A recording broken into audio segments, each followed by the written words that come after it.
I think that we're headed for some defining moments in American history. I really do.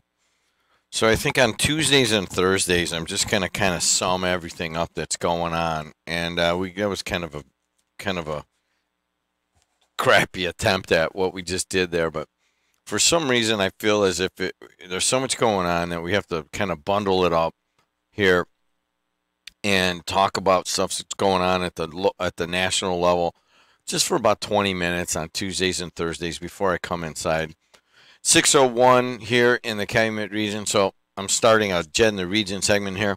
But if you want, you can go look at JED in America. I really believe that it's crazy, crazy stuff. We didn't even get to talk about the tariff wars and the Chinese Prime Minister last night basically kind of caving in on some of the stuff that Trump wanted. This is it's just nuts.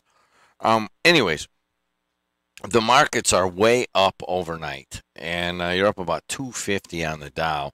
Friday they were down like almost 600 points. We're up a little bit, up a decent amount yesterday, and then they're up about 1.5% right now. So, or 1.5 on the S&P, maybe a little bit about a little over 1% on the Dow. But I, I don't know what to say. The markets even are telling you it's a crazy period here in America. But let's take a look at traffic. 294 around the city looks pretty good. 80 going east and west looks good to Bishop Ford, Dan Ryan, Skyway Toll Road, Barman, I-65, US 30, Klein Avenue. Really not moving that badly at all, so get out and drive somewhere. Traffic brought to you by Napleton, River Oaks Honda, proudly serving Northwest Indiana with superior customer service. And what do you have in terms of the weather? I was just outside doing my morning bit, yelling at big trucks, and it's colder now than it was in the depths of many of the depths of January. And it's 23 degrees right now here at the Vackenstrand Till Studios on the campus of New Newport West. And it is 22 degrees at the training center for Ironworkers Local 395 in Lake Station. And it is 23 degrees at Local 41 in Munster, and it's 23 at 599 in Hammond. We have this incredible chill and some morning fog, and then it goes up to 45 and sunny later in the day. I wore my Carhartt, my Corellis Roofing, really deep cold coat, and that will be thrown off and just walk around in a sweater later today when it gets up to about 45 degrees. Tonight it gets down to in the mid 30s again, and then tomorrow it gets into the mid 60s and clouds and sun tomorrow. So it's all over the map. And like I said, there's 4 seasons in 1 week, and one of those seasons is going to be Thursday, and that's going to be summer as we get up to about 70 degrees, and the same thing on Friday.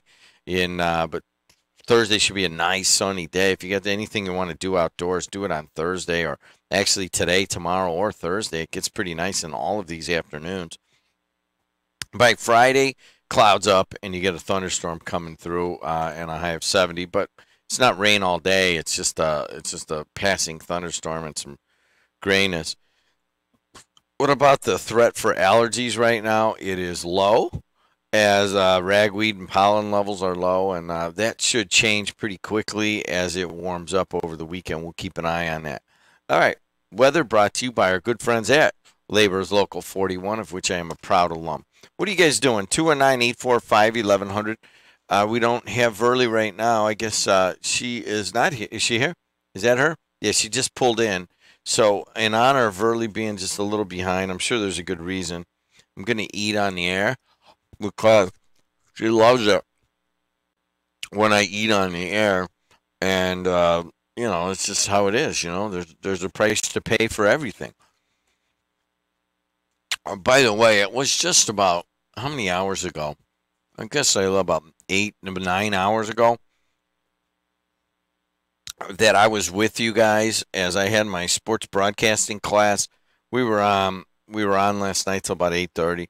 We're going to be on again on Wednesday at 6 o'clock. As these I call them kids, even though a couple of them are about my age almost or close. The exuberance with which these sports broadcasting students at Purdue Northwest come to me is just I went home just on cloud nine because there's so much energy and they all want to be on the air and they all want to. There's like I have like 10 students. 3 of them will be producers and 7 want to be on ESPN. And it's a nice little separation in that the ones who produce sit here and produce. I don't have to one of my guys around, and then the other folks are on the air. And we were on the air last night and we talked about this. I don't even know how you deal with this. I mean, we are a fledgling sports community right now. Purdue North Calumet, and then now Purdue Northwest has had athletics for a long time. Much of that has been led by John Friend, the athletic director. And there has been so much effort to take Purdue Northwest from NAIA to Division II. I followed it pretty closely. Talked with the chancellor, talked with Rick Costello, and followed it. Did what I could to further that issue along. But we are here. We made it. We're in Division II. Now we get our butts kicked in almost every sport because we're really kind of NAIA set. We did really well at NAIA in almost every sport. And all of a sudden we get kicked up into we went from Class A ball to AAA. That's about the jump. It wasn't Class A to AA. It was like rookie league to AA. How's that sound? And there's some, not struggling, but there's definitely effort to compete at all levels. And it's hard. Not nearly as hard as what we have to deal with right now on the Purdue Northwest campus, as the basketball coach died on Sunday. Matt Bush. And Ryan Walsh and I and Sam Michael got to know Matt over the year as we did as we watched him coach. Hadn't watched him coach that much because he was at Purdue North Central for all those years. And then when the two campuses came together, they merged them and said, all right, well, let's make Matt Bush the coach. And, a lot of people on the Hammond side were like, Dan Vodry was a coach at Purdue Northwest and basically had 2 choices, Dan Vodry or Matt Bush. And Rick Costello chose Matt Bush. And in the beginning, I was like, well, I don't know anything about him.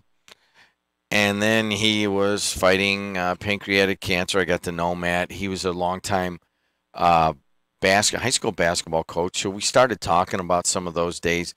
And he told me about when he was at Morgan Township that he would have, before a big game, he'd have the maintenance guy go down into the basement and turn on the boilers to make it really hot in the gymnasium because his guys were used to playing when it was really hot, and then they'd bring in a team that was not used to that. And I'm like, you know what? I like you even better now.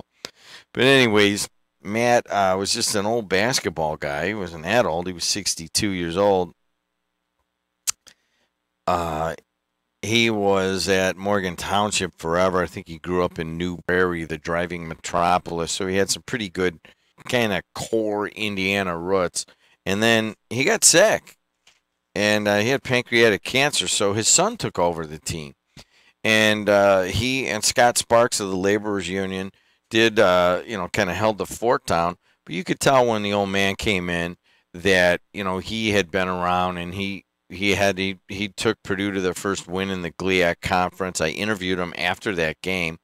And I would like you guys to find that, and I'd like to play it at about 7:55 today, okay? So at 7:55, I'll play that interview with Matt Bush right after he had won. He was really excited. He had lost a ton of weight from when he was coaching at just about everywhere, and he's a much thinner man, but he was very happy, and we'll play that. And we'll remember him as that guy who got that first win in Purdue Northwest history, and you'll be able to see that here on Facebook, Twitter, and YouTube on the feed here. So our condolences to the Bush family, to the extended Purdue Northwest family, and I don't know what to say. We will be doing some sort of celebration of Matt Bush's life maybe later in the week after the services are all set.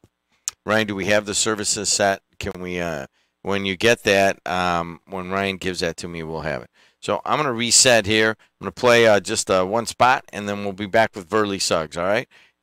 It's what day? It is La Paracarahanya Pur.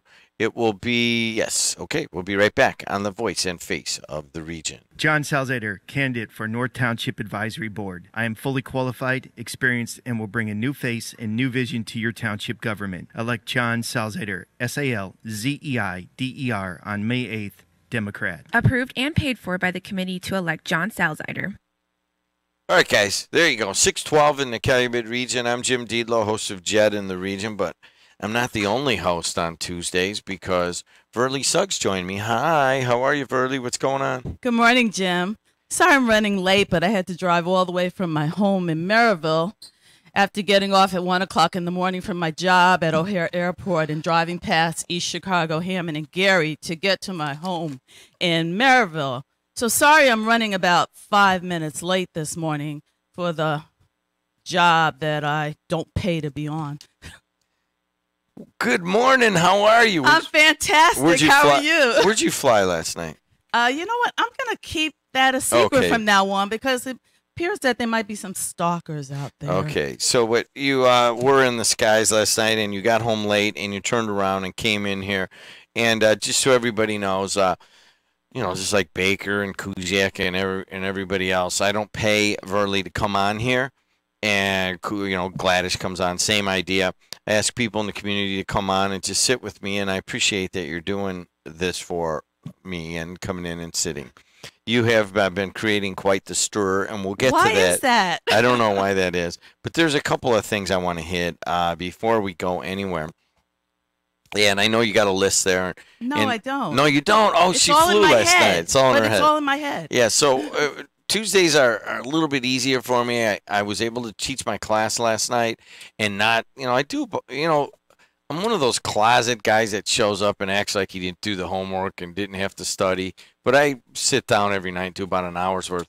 But on Monday nights, I don't. And I was able to teach the class and know that I didn't, when I got home, I didn't have to go through it because Verley was coming in. But I was a little taken aback here. Wake up in the morning, there's a new jail warden. And I don't know anything about this, but according to the Post-Tribune, a longtime corrections professional soon will become the warden of the Lake County Jail. Federal warden. Sheriff Oscar Martinez announced Monday that Michael Zank, the warden of the New Hampshire State Prison in Concord, New Hampshire, will become the administrator of the county jail at the end of the month. Martinez said Zank will bring almost 40 years of experience in the corrections field to Lake County. Here's what Zank said. He said, I'm looking forward to this move with a great deal of anticipation. I spent my whole working career in the field of criminal justice.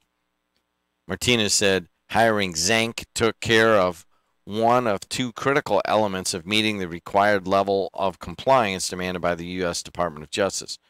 We have successfully found a professional jail administrator, Martinez said. So, what's going on here? Well, if you recall, when Oscar came into the office, Ed Davies was the warden at the time. He didn't have any of the qualifications necessary to be the warden. Also, he had been convicted of a misdemeanor in regard to stealing property that was confiscated during a raid. So he also had that taint over him. He's a strong Bunsich ally, and he was, part of the Department of Justice mandate required that you have the right type of warden over the Lake County Jail. And that wasn't the case. John Bunsich did not follow that. Prior to him, we know Dominguez had issues with the jail. And so now let's see if we can move forward and get from under those mandates and treat the prisoners there fairly and better food than what Jamal Washington got when he was there and improve conditions. Hey, let's get to Jamal Washington in a second. But just the history here is that Roy Dominguez was, and this is just out of my memory, which is foggy at best. Roy Dominguez was a sheriff like 02 to 10 or something like that, 03 to 10. Okay, and he has a couple of prisoners that say, the conditions here are deplorable, and they sue in federal court, and they win, and there becomes the Department of Justice is brought in, and then they say you guys have to do all of these things. Dominguez moves on, and Buncich becomes sheriff, and I remember Buncich sitting with me back at the old studio, laying a bombshell when he said, I spend 75% of my time as the sheriff of Lake County dealing with the Department of Justice mandate. And so this has been a huge issue for not just the sheriff's department, not just for the jail, not just for the people, the prisoners and the people that work there, but for Lake County. It's just kind of been this cloud hanging over us about having a jail that just can't make the grade. It looks like we've turned the corner. I mean, Buncich, for all that he did wrong and is in jail for 15 years now, was at least able to point it in the right direction. Looks like Oscar Martinez is taking the next step. Was he pointed in the right direction? You know what? He had huge overtime costs.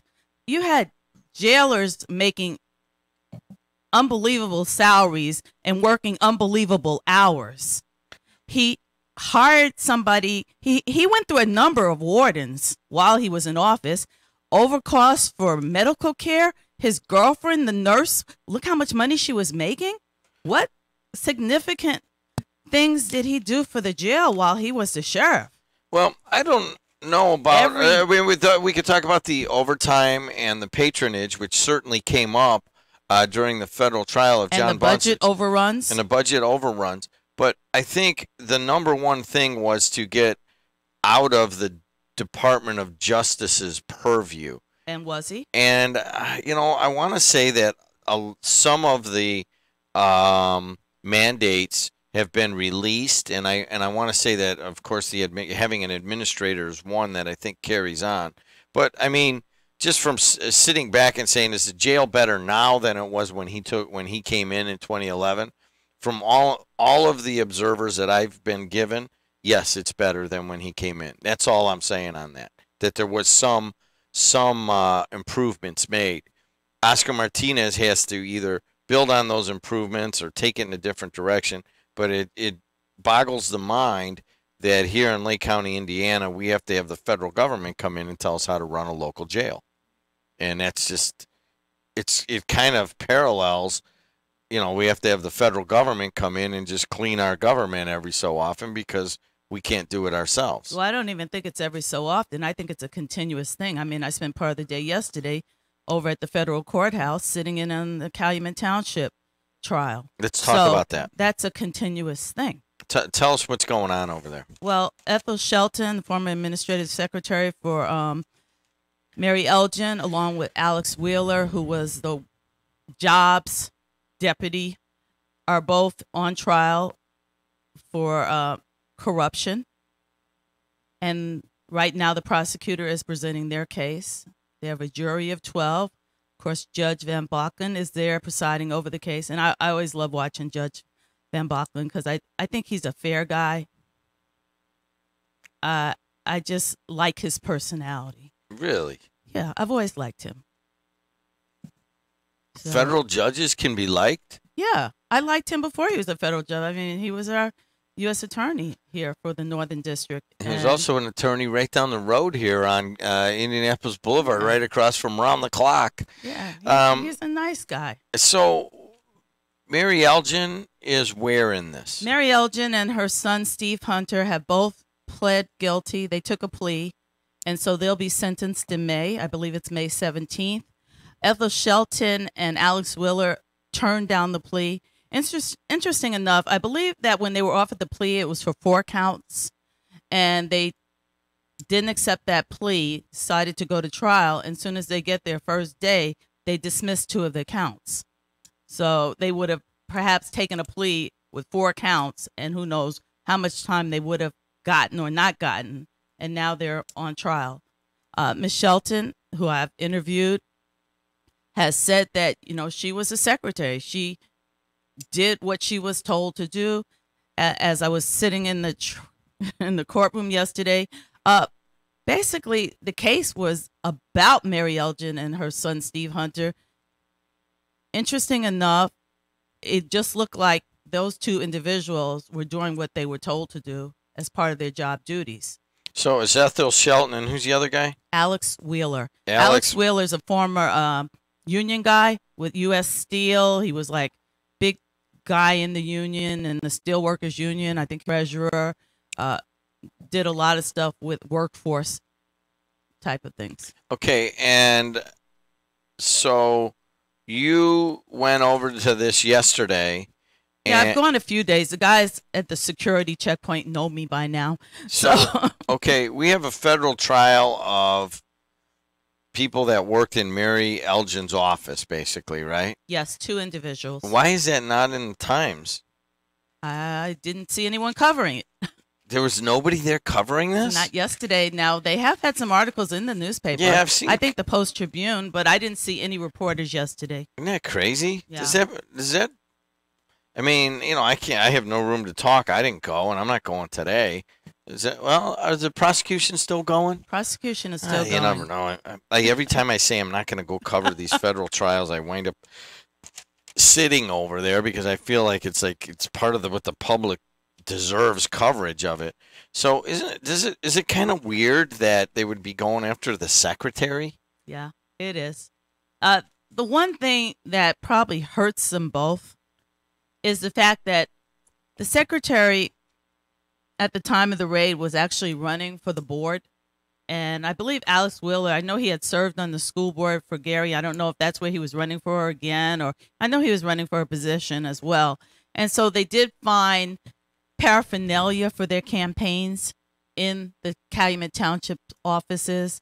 And that doesn't look good because, you know, part of the problem is campaigning on the job and using your office to further your campaign. Hey, Trump got raided yesterday.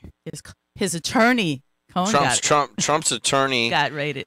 FBI agents yesterday raided the Manhattan office, home, and hotel room of Michael Cohen, a longtime attorney of President Donald Trump, seizing records about the lawyer's clients and personal finances. Cohen is under federal investigation for possible bank fraud, wire fraud, and campaign finance violations, according to a person with knowledge of the case. Among the records seized as part of the investigation were those related to a 2016 payment Cohen made to adult film star Stormy Daniels, who claims to have had a sexual encounter with Donald Trump. Investigators took Cohen's computer, phone, and personal financial records, including tax returns, as part of the search of his office at Rockefeller Center. Do you have that Trump thing? This is too good to not play. It is a moment in America in history, and we're going to play it right now. This is like Donald Trump finding out that his personal attorney has been raided, and here it is.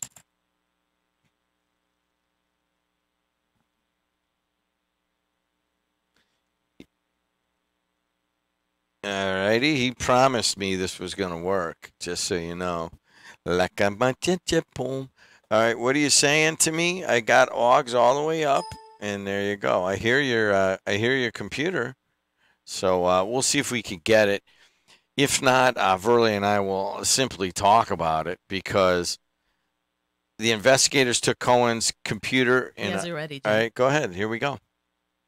Just heard that they broke into the office of one of my personal attorneys, good man, and it's a disgraceful situation. It's a total witch hunt. I've been saying it for a long time. I've wanted to keep it down. We've given, I believe, over 1 million pages worth of documents to the special counsel.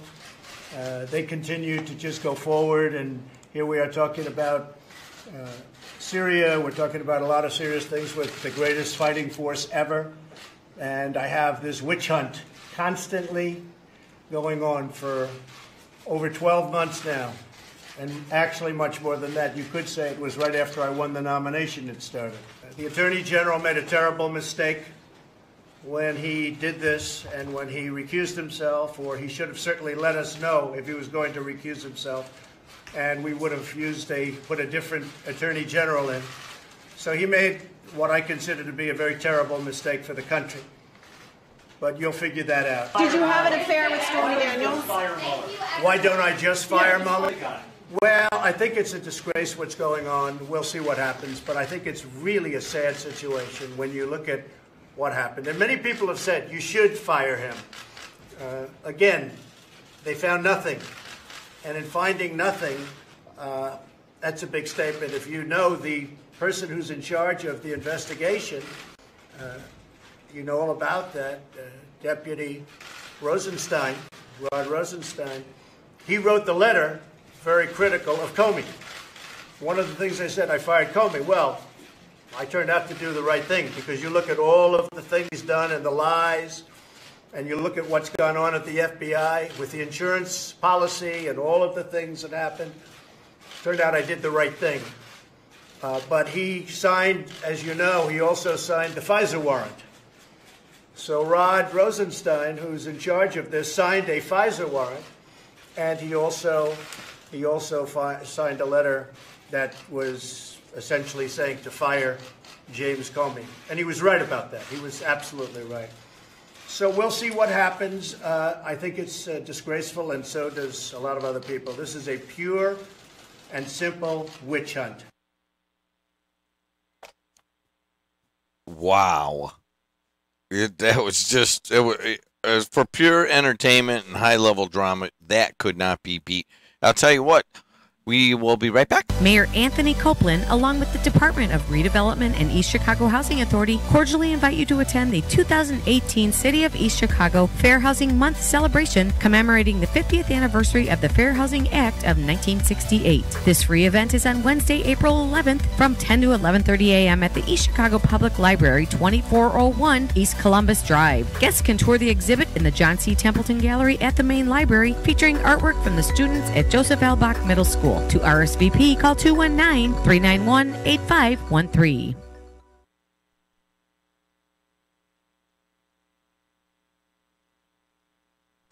From the Strachan Van Til Studios, your local Strachan Van Til has some great products on sale this week. Here's a few items you might want to add to your shopping list. Smithfield Prime all-natural boneless pork sirloin chops, $1.69 a pound. Red seedless watermelon, $4.99 each. And Hinkley Springs purified water, 24-pack, or select varieties, half-liter 6-packs of Dr. Pepper and Pepsi, $1.99 each. Strachan Van Til, proud to be Indiana-made and dedicated to being Indiana's grocery store. On May 8th, vote for Democrat Andrew Silvestrowitz for Lake County Clerk of Circuit Courts. Andrew is a qualified Democrat and has 12 years of experience as a councilman in Maryville at every facet of government. Make your vote count with Andrew Silvestrowitz for Clerk of Circuit Courts. Paid for by Committee to Elect Democrat Andrew Silvestrowitz. I am Andrew Silvestrowitz, and I approve this message. Hi, I'm Tom. And I'm Michelle. And we're the Tomfoolery Fun Club. We're pleased to announce that Tomfoolery will once again return to the majestic Hoosier Theater in Whiting, Indiana for a very special event. The Fun Club will be back at the Hoosier for an evening of delightful comedy and some amazing live music. That's right, Michelle. The incredible Mickey Housley headlines a most talented lineup card of top-flight comedians. On the musical front, fan favorite Nomad Planets will be in the house to rock the night away. Please join us on April 14th at the Hoosier Theater in Whiting for this incredible Fun Club night out. For ticket information, please go to tomfooleryfunclub.com. That's tomfooleryfunclub.com. Hey, what's going on, everybody? It's 6:30 in the Calumet region, 219-845-1100. We'll take some phone calls now. But Verley Suggs is with me. It must be Tuesday. And if you'd like to call us, that is it. Or text us to 219-845-1100. Let's take a look at traffic. 294 around the city looks pretty good. 80 going east and west looks pretty good, except for a little bitty, if you're going out towards Joliet, you have an accident right before Maple Street. That just happened, so I don't see much delays. It just reported 2 minutes ago, so we'll see if that causes much of a delay. But I'll tell you what, as far as travel, going up to Bishop Ford and the Dan Ryan are almost holiday light right now. So is the Skyway, the toll road, the Borman I-65, US 30, and Klein Avenue. Of course, Indianapolis Boulevard is the bane of travel here in Northwest Indiana. And over that big bridge by Meyer between, say, Webb Ford and Meyer in Highland, it is very thin lanes on both sides with concrete barriers on both sides. And if you're driving out that way, one, expect delays at any moment. It can happen at any time. Sometimes you think you're going to zip through there and you're like, what? And then, of course, you have to really drive carefully and certainly not be texting or paying good attention because it's tight and people are stopping and you are driving right next to people. The guy was working a saw cutter yesterday in the snow as I drove through there, and they're right there, and you gotta think about their safety also. All right, traffic brought to you by Napleton River Oaks Honda, proudly serving Northwest Indiana with superior customer service. Taking a look at the weather, high of 45 today, but it's certainly not that right now. It's still in the 20s most of the area. It's 26 degrees here at the Strachan Van Til Studios on the campus of Purdue Northwest, a campus that is grieving right now with the death of our basketball coach, Matt Bush, at the age of 62 on Sunday. And once again, our complete condolences to Matt Bush and the extended Purdue Northwest family. And so 26 degrees pretty much from here all the way to 395 in Portage to 599 in Hammond. It's 26 all over the place, but it's going to get warm in a hurry as the sun comes up. The high of 45 tomorrow, high of 62, clouds and sun. Not a bad day tomorrow.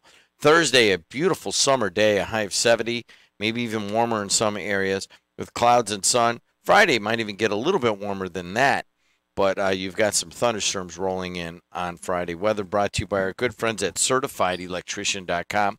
If you need electrical work done, have a union-based electrician do that work with a union-based electrical contractor.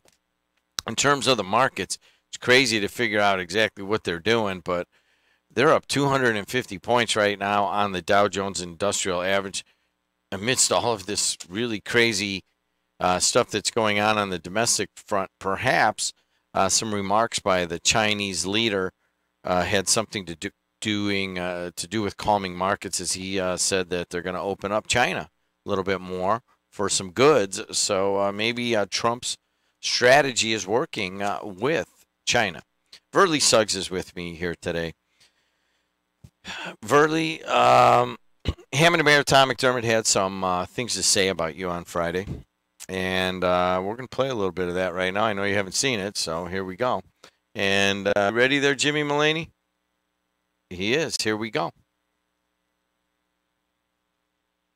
That was a tough Tuesday for you. No, it wasn't tough. It was just annoying. I mean, because she's like a little pissant that like you just swat at it after a while. And I'm like, I'm done swatting at it. Go ahead and talk your crap, really. After Seriously? 15 years, if you really want to impress me, why don't you move here? By the way, you know, a young African American executive couple.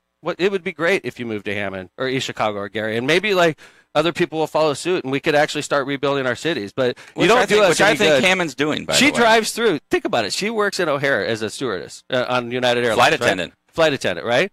She drives through it. Wouldn't it be much easier if you lived in one of the northern cities? Wouldn't it be a lot easier commute to get to Chicago O'Hare instead of from Maryville? Did on a lot at Lost Marsh. Right, or move to Gary. I mean, God knows, that would totally help Gary to have a couple like her and Mike move to Gary.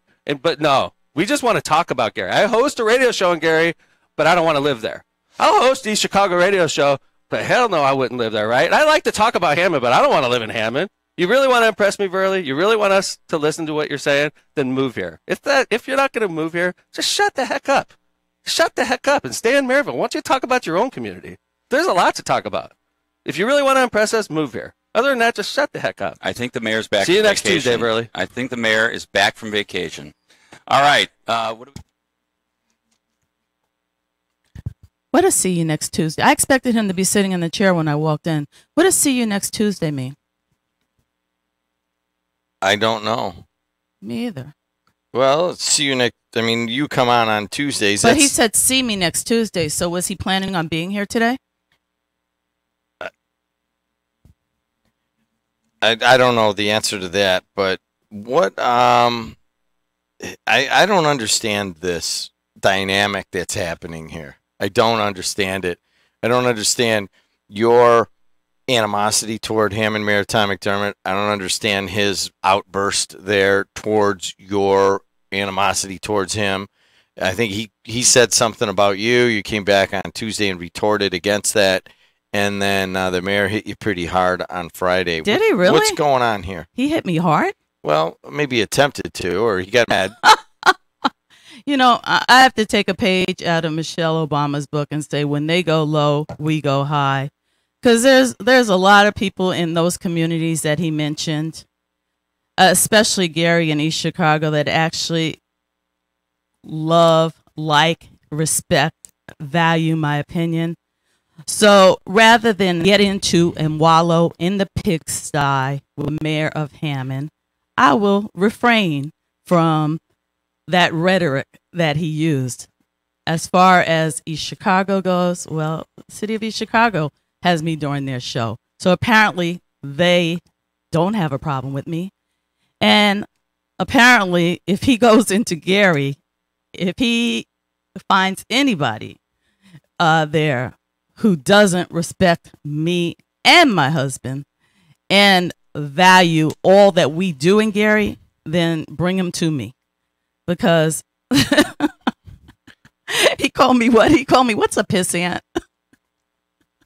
I don't know. I think something you swat, he said. I don't know what a pissant is, but I do know what a rat is. So I had a woman call in yesterday, and I hadn't thought about this. You do you draw the ire of some people in the Calumet region. And for a while, I thought there was kind of a racial element to it, and maybe there is, but why is it a racial thing? I mean, I'm an equal opportunity person, so it has. What does race have to do with it? Okay, and But that's did he the point. bring? But he did bring race into it. Didn't he say they're an African American executive couple?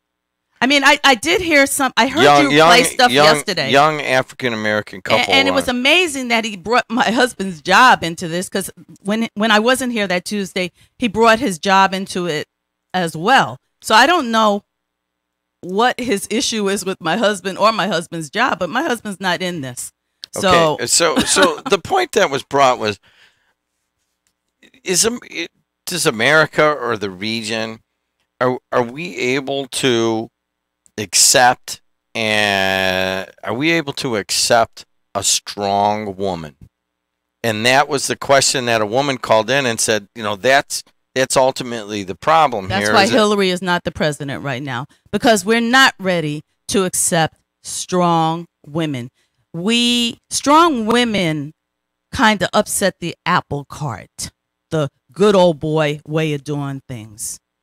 They are a threat. And especially if you're a bully and you're used to getting your way by bullying people, and then you have somebody who doesn't back down, is not afraid, does not even care about you, then, you lash out. But that's okay. Let's talk to Cousin Phyllis, because she's there waiting. Oh, jeez. Speaking of strong women, my wife brought it up to me yesterday. She says, you handle strong women. And I'm like, well, why do you think that is? She goes, because you're used to getting kind of pushed around by all the strong women in your family. And one of them is on the line right now. Her name's Cousin Phyllis. Phyllis, how are you? I'm fine. Good morning, Jed. Good morning, Burley. Good morning, Phyllis. Once again, it was great to hear you say that you are going to let this go. And you know what? That's the bigger person. Man, woman, it doesn't matter. You're the bigger person. You're letting it go. In his statue of where he stands in the city of Hammond, that did not look good on his behalf. I've given him kudos where kudos is met, but not this time. And everyone knows, I have my opinion. And Burley, I'm glad you're the bigger person, and you stated that before I even called. There's definitely a problem with women in authority, and I work in that every day. Every day I work in that. Explain. All the people that run my company, they're all men. The minute a woman wants part of the action, they find some reason not to put her in that position. There's no union, so you can't fight. And when you do, you're really treated like a woman. That's all I'm going to say. But just curious, some of us that don't live in Hammond, no, I don't live in Hammond, but I have a piece of Hammond with me. And why are we so concerned what Verley has to say about Hammond, East Chicago, and Gary when ourselves don't even live in Hammond, Gary or East Chicago? We live in Griffith. Let it go. Nobody calls Verley when you're there. Why? Because you're a strong woman and you will speak back to them. They call when you're not there. Chuck Poulin and MX, someone asked a question about why don't you like or care for Verley. I don't know what the exact question was. They avoided that answer through the program. They found something else to talk about. I even texted and asked, what's the Verley answer? I was waiting for it, but nobody come up with it. Why? Talk is cheap. I enjoy listening to you. Well, thank you, and Cousin Jed, Phyllis. thank you. Jed, it's your radio station. You can have who you want on there, when you want. That's your payment. Well, you know what? That's probably true right now, as my wife has receded from having an active role, so most of these decisions come on me. But for the better part of 13 years, you know, and I know that this radio station was run by the woman behind the curtain, and I was okay with that. You know what I mean? I was like in training for all of those years with my strings being pulled by a strong woman. And until that they still are. Yeah, they still are. And I mean, if ever I do something stupid, Cousin Phyllis is going to be, my phone's going to be, I'm going to see, it's going to say Cousin Phyllis, and she's going to give me the what for, and I'm okay with that. But when that woman called in yesterday, Roxanne, and she said, you know, and let's leave McDermott out of it. I think just in general, some of the dislike that comes toward Verley is mostly by men. And I'm like, wow, is there something to be said there? And maybe there is. Thanks, Cousin Phyllis. We're going to talk about it. Have a great day, Verley. You too, Phyllis. Thank you. Bye. And be safe out there. There have been so many crazy accidents on the highway. Yesterday, 8094 and the Bishop Fort were shut down. 2 people lost their lives. Last week, there was a chase coming in from 294 onto 8094, shut down the highways again. So be careful on your way to work today. Let's just take some phone calls. Let's talk to Dave from Gary. Dave, what's going on? Good morning, Verley. Dave, did you have to change your monograms?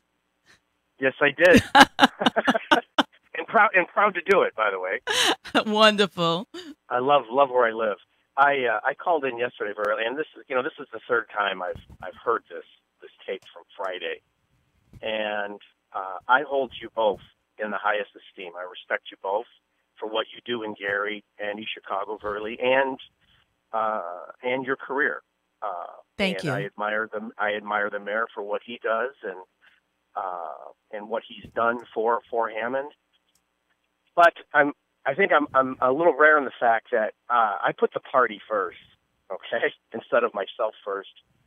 And I'm a little surprised, shocked, and embarrassed for the both of you to air this out on these airways, and Jim, for you to continue to play this. We have a very important election coming in less than 30 days, and I appreciate the fact of what you just said. You're going to let this go. I wish both you would just let this go, and if you want to harp on each other, do it off air, do it online, text each other. But it really, we have enough adversity in the party, and you're both good Democrats, and you're both held in the highest regards of Democrats in Lake County.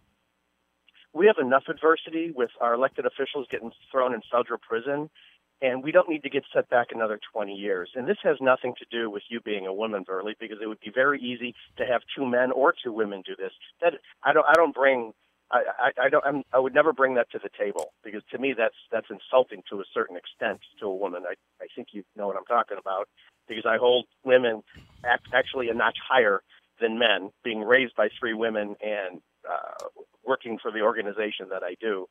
But I just would like this to, you don't even necessarily have to have a truce, but I would like to see it stop, because it's embarrassing. Okay, all right, stop right there. Stop right there. So, before I let Verley answer to that, so I don't know how you... There you go again, letting me do something. Go ahead, answer him. That's right. I just want to address one thing, and that is that, Dave, I appreciate your ardent support of the Democratic Party, and that is definitely your choice. But yes. I'm not here to carry your water or anybody else's water. If I got 2 strong personalities who want to talk, and you think it's embarrassing to the Lake County Democratic Party, I don't really give a rat's ass. Okay, I don't. I'm just here. We're talking. You got 2 strong people talking. How does the interest of the Democratic Party have anything to do with me? They're both prominent Democrats in Lake County. So that's what? The common denominator. What is that? I'm not a member of the Democratic Party. I'm not pleading to you. It's your station. You said you go. You said you criticized me for having them on, and because it's embarrassing to the Democratic Party.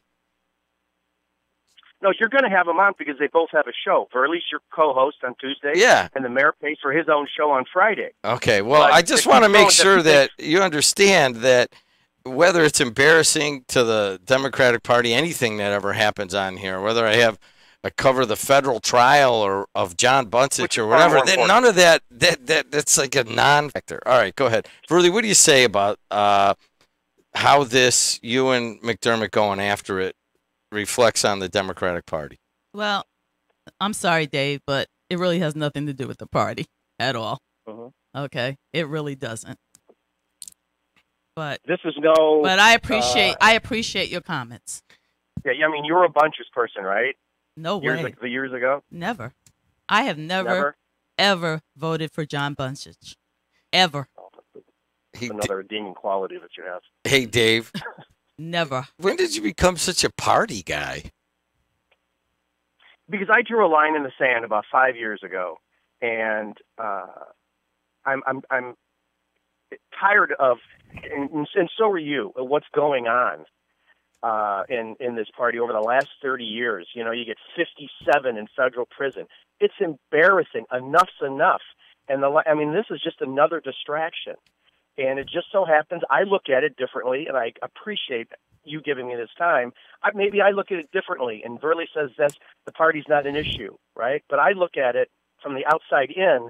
Here's 2 prominent Democrats that do a lot for Lake County, and we have an election coming up. Maybe I look at it with that spin, or other people look at it differently. Mayor Tom looks at it differently, Verley looks at it differently, and you. This is the way this is my personal opinion. On this, and I can't thank you enough for allowing me to do that. Will you be at the debate tonight?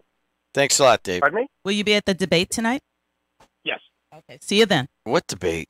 Sheriff's debate. Where? IU. IUN? In Tamarack Hall or whatever they call the big hall, big auditorium kind of place.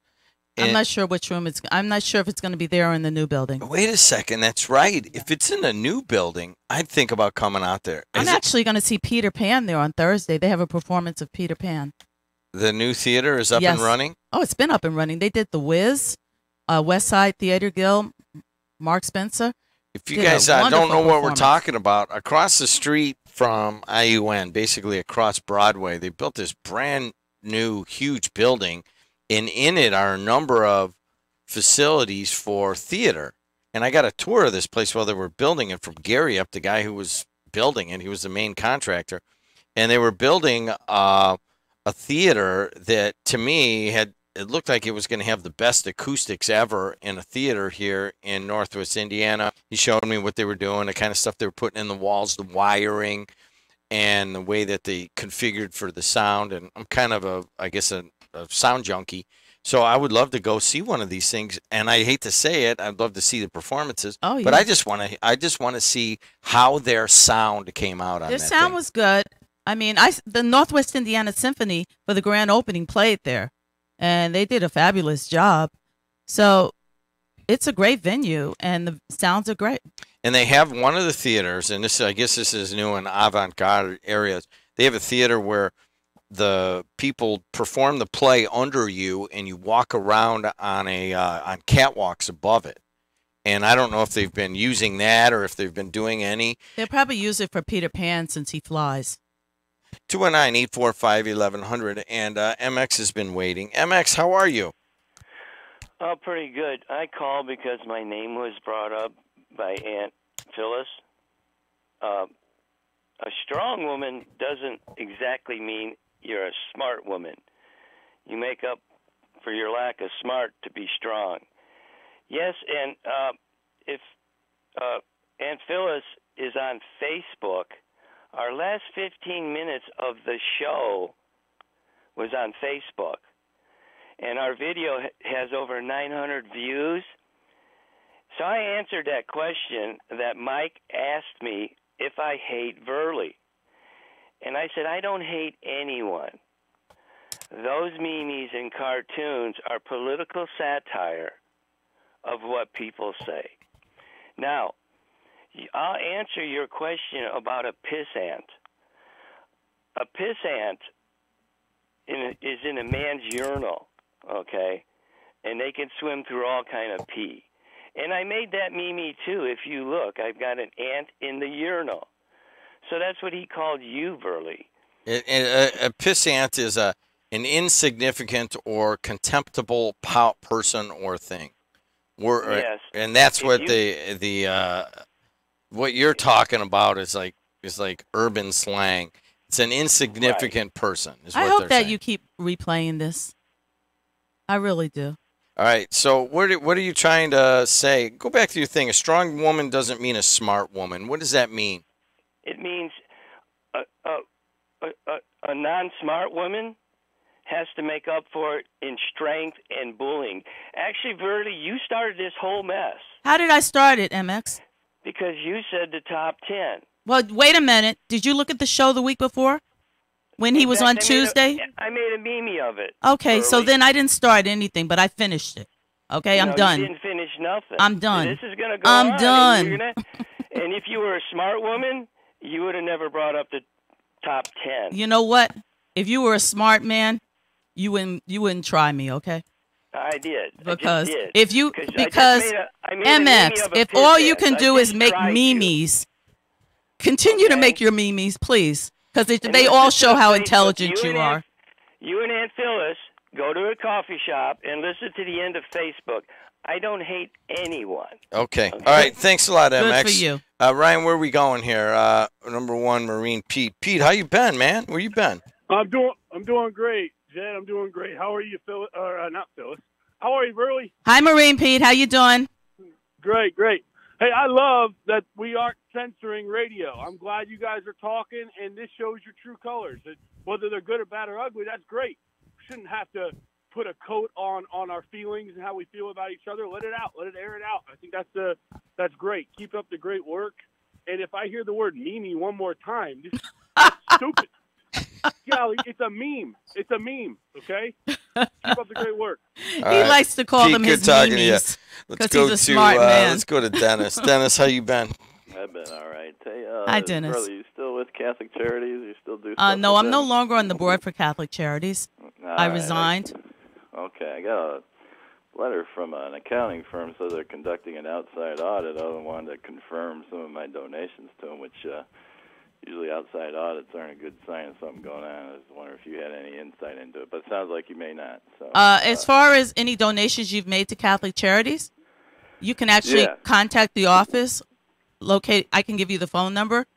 Well, I don't need to contact. I got all their information. Oh, okay. They're the ones being outside audited. They've hired an outside auditor. But they to always come in. do. Because of our accreditation, they've always hired outside auditors to do an audit for them. That's Okay. part of the accreditation process. All right. Well, the internal audit function, yeah, I understand that. This seems to be something different to me. So, yeah, well, hopefully nothing's going on. Yeah, they have a new director, and that's just part of the process. All right, that's good to hear. Okay. Thank you. And my daughter stopped listening to JOB. She couldn't take the word Mimi any longer either. So she said, "You went to the same high school as that guy, Dad? Man, what are they teaching over there?" How old's your daughter, by the way? Hey, by the way. Well, she said this when she was 11, but she's a little bit old. She's 13 now, so it's been 2 years of having to listen to that nonsense, I guess. So. Are we okay with giving congratulations to a certain swimmer of the year? Are you okay with that? Oh yeah. That's kind of you to think that and say that. Yeah. Congratulations. This Ethan is he, a junior? Yeah, he's a junior this year. So yeah, nice year swimming. So it's been a fun ride, and hopefully we'll keep going for a little while longer. Well, tell your daughter we miss her. All right. Yeah, okay, we'll do. All right, thanks a lot. I got to take Pat, and then we got to take some spots here. Hey, Pat, how you been, man? You driving around? Yeah, I'm on my way to work. Morning, guys. Morning, What's going Pat. on? Hey. So, really, I'll be honest. I'm not always your biggest fan because I lean a little more to the right, but I still respect your opinion. And what Mayor Tom said about you is just despicable. I don't want to make a blanket statement, but I guess I will. I'll apologize for all men for that "see you next Tuesday" comment, because I think just about everyone knows what that insinuation is. And I can tell you this: if someone were to say that about any member of his family, he would go off like a firecracker. So, like I said, I apologize on behalf of all men, because that's about as misogynistic as you can get. And I hope to never hear him say anything like that again about any woman, yourself included. Well, thank you. I appreciate that. Hey, Pat, stay on the I'm line. still trying to figure out this "see you next Tuesday." You know, let's go to a break, and we'll talk about that part of it. It's there's little kids listening. Hey, Pat. Is it something like what the president said stop. on the bus? Just stop with that, okay? I'm not going to say it. All right, there's kids driving to school, okay? Hey, Pat, let's talk about a larger issue here, okay? I'm not the one that said it. The mayor said it. Hey, Pat, let's talk about a larger issue. You're a guy, and you seem to somehow have a grasp of relating to strong women. And I don't mean that the mayor can't do it or whatever, but I think in general, the appearance of Verley here seems to draw the ire of many males. Why do you think that might be? Well, it's probably, I'm a little younger. I'm in my early 30s. So I've, grown up, and there's been women in positions of authority my whole life. But I think people who grew up maybe in the years past, in the 40s, 50s, 60s, when women were still kind of chained to the stove, lack of a better term, kind of mentality, it's hard for them. I'm not saying it's right, but it's hard for them to see women in authority. I mean, I did 6 years in the military, and, I had commanding officers and other senior enlisted above me that were women, and they were fine. I think it's like anything else in human nature. When you don't agree with someone, or you have something out for someone, you look for what's different between you. That's where you get racial tensions. That's where you get homophobic things. And I think you get people who come off misogynistic that will say, well, she doesn't know it because she's just a dumb woman. She's compensating. And that's unfortunate. Let's end it right there. Thanks a lot for your call. Be right back, guys. AM 1230, WJOB 104.7 FM. Also streaming live on the TuneIn app, Facebook in video, YouTube in video, and Twitter in video. The voice and face of the region. John Salzader, Democratic candidate for North Township Advisory Board. You have heard me on these airways before talking about my family charity, its events, and the groups it supports. Now I've decided to run for your North Township Board. I am well qualified and ready to work for you. Elect John Salzader. Approved and paid for by the committee to elect John Salzader. For a fast and friendly car wash, go to Easy Clean Car Wash. Easy Clean is happy to announce their new location's grand opening at 1637 45th Street in Griffith. Open 6 a.m. to 8 p.m. 7 days a week. Or stop by one of our 3 other locations in Highland, Cherville, and Lansing. Free vacuuming, carpet shampooer, air freshener, and towel with every wash. And it's fast, easy, convenient, safe, and gentle. Go to myeasyclean.com for more information. Ogren Insurance has been serving the area since 1947 and provides insurance for life, home, auto, business, and more. If you're looking for one-on-one service, the best rates, knowledge, and experience, Ogren Insurance is your agency. Our number one goal is to provide you with the coverage you need at the most competitive price. To learn about the insurance solutions and services we offer in Indiana, Illinois, and Michigan, call 219-933-0076 or see our website, OgrenInsurance.com. Ogren Insurance, 6929 Holman Avenue in Hammond. Accidents happen. Be protected with Ogren Insurance. Men, are you taking Viagra or Cialis for ED? ED should not stand for expensive drugs. If you're taking Viagra, talk with your doctor about Sildenafil. Now you could get the same active ingredient in Viagra in generic 20 milligram tablets for less than $2 each, saving over $30 per dose. Available at Vito's Pharmacy. Call us 219-228-7200 or visit us at VitosPharmacy.com. Vito's Pharmacy. Save the date, April 19th, for the 2018 Fair Housing Act's 50th Anniversary Celebration and Awards Reception being held at the Center for Visual and Performing Arts in Munster from 3 to 8 p.m. At 3 p.m., there will be a continuing education class. From 5 to 6:30 p.m., enjoy a cocktail reception, and 6:30 to 8 p.m., program and awards. Tickets in advance are $35 or $45 at the door. A portion will go to NWIRA programs. That's April 19th from 3 to 8 p.m., hosted by Lake County Housing Task Force and Bankers Community Council of NWIRA. AM 1230, WJOB on 104.7 FM, the voice and face of the region. You guys can watch us on Facebook, Twitter, and YouTube. Big day today as Facebook CEO Mark Zuckerberg testifies in front of Congress. I am very eager to hear what he has to say. I've told you guys from the beginning, this started years ago, my dissatisfaction with the regulatory environment of radio, TV versus what's going on with Facebook and Google. I don't necessarily want more regulation of them, or maybe a little bit more regulation of them. I would like less of TV and radio and kind of put it in the middle and put everybody on an even keel. Ultimately, that is what is at stake. The Wall Street Journal says today the question has grown urgent after Facebook acknowledged that political consulting firm Cambridge Analytica improperly accessed the private data of 87 million users, and they may have used that to help get Trump elected. And then coming up with smart, effective rules to govern the huge business of Facebook and its rivals, Google and Twitter, would be challenging, and sound legislation could take months, if not years, to execute. I disagree with that entirely. All they have to do is say whatever radio has to put up with, you guys have to put up with. Case is over, done. You don't have to rewrite anything. You just apply the exact same stuff to Facebook, Twitter, and Google, and everything's taken care of. I'll help them with that, and I'll put it out there right now. This is on Facebook, Twitter, and YouTube, and I'll help them rewrite those rules. So what would happen immediately is if they were forced to, come under this purview, then ultimately they'd be able to release some of the over-regulation of what we're doing here right now. But that's another story. It's an important point for media is today when Mark Zuckerberg basically takes the stand. And let's take a look at traffic. 294 around the city looks pretty good. 80 going east and west looks good. You had an earlier accident. It's off to the side.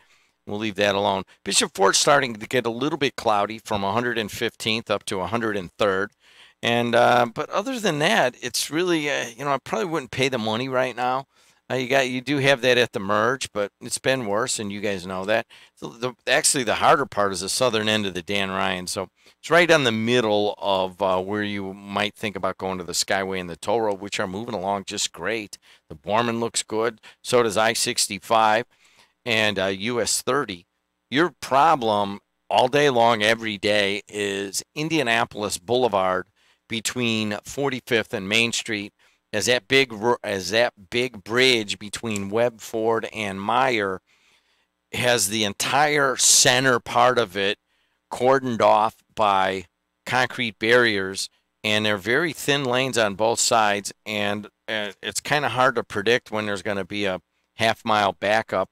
I have predicted that at least once this summer, because it's supposed to go on until November, there will be a backup from that bridge to WJOB right out in front of us here at the Purdue Northwest Commercialization Center. Traffic brought to you by our good friends at Napleton River Oaks Honda. Taking a look at weather, brought to you by Carpenter's Local 599, a proud sponsor of our phone lines. And I'll go to those phone lines in just a second. A high of 45 today, but it's hard to say that now. It's 28 degrees. When I went outside, it was 23 degrees along Indianapolis Boulevard. Right now, it's 26 degrees here, and it's still hanging out in the 20s. And it should shoot up here in late morning. By noon, you should be 40 degrees. And tomorrow, high of 62, clouds and sun, beautiful day. And Thursday, nice with clouds and sun and a high of 70. All right, Verley Suggs is with me. Say hi, Verley. I can make sure the mic's working. There you go. Verley. There you go. And let us go to Rick on line 4. Rick, how you been? All right. How about you? All right. What's up? Yeah, I just want to tell Verley, hang in there. You know, you got something to say about Hammond, say it. You know, I've dealt with Mayor McDermott. He's a bully. End of story. He is a bully. When he had his TV show a long time ago, I was talking about what happened on State Line, you know, about the curbs. You know, they should have took a survey because the traffic on 165th is outrageous, especially if there's an accident on the expressway. Mm-hmm. He didn't want to hear it. You know, one time I went to one of his campaigns. I went in the bathroom at the Civic Center, and his little ankle biter buddy follows me in and says, "The mayor knows who you are." Yeah, that's supposed to intimidate you. Now he's a councilman. He used to be a mailman. Oh no, you know? Mr. And you know, I just got to. And I think when he said to you, "See you Tuesday," isn't he on that Gary radio station today? Yes, he is. Well, that same station that I kept from running into the ground, but yeah, and brokered the deal for the new owners. But that's okay. He doesn't have a clue. I don't know why he's even on that radio station. At first, I thought he was on the radio station because I thought he was going to run against Uncle Petey, you know, for Uncle Petey's job. But I guess he's not going to do that right now. So you've been up a long time. You probably just had a nap after work. At 12 o'clock, just take a nap. I can't. I have to, when I leave here, I have to do my other show, and then I have to go to Chicago. And then the candidate forum tonight, so I won't hit the sack until tonight. Yeah, I mean, the guy, I've listened to him. You know. All right, Rick. Thank you for your call. I appreciate it. Talk to you. 219. Brian. Brian, call back. Don't keep Brian waiting. Instead of Brian, we get Mad Mac. Mad Mac, what are you doing? I'm doing okay. Hey, what time's that little Democratic soiree tonight? What I mean, the sheriff's. This is radio. Someone's got to keep talking here. So the sheriff's debate tonight. Do you have a time on that, Verley? It's tonight at IUN. Ryan, can you look up the time? I don't know what time it is. Why? What's going on? We'll get a time on that. Oh, maybe send one of your interns over there and do it Facebook Live. Then we can all watch it. Nah. Why bother? What could those group of criminals all say, right?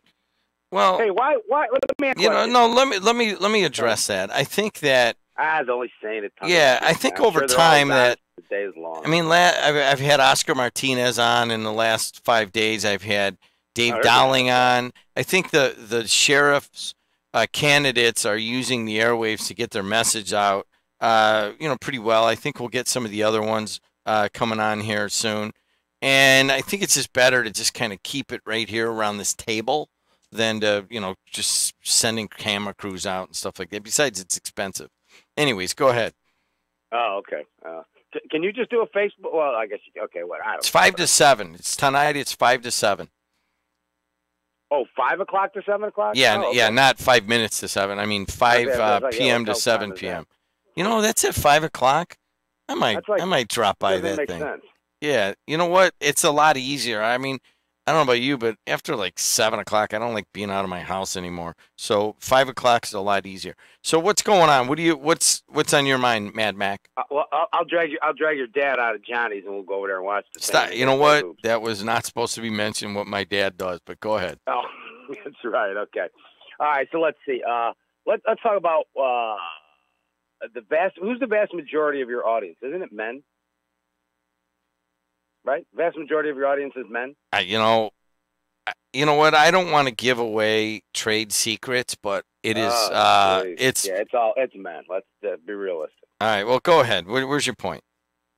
Because the strong women excuse, like, that's why Hillary lost. Hillary lost because she was an imbecile and a liar and a hypocrite. That's why she lost.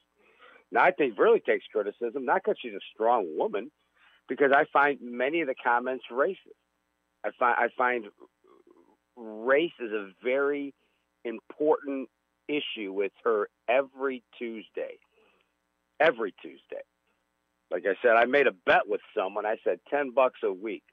I won like 19 out of 22 weeks. I go, I guarantee race is somehow going to be a factor in the conversation.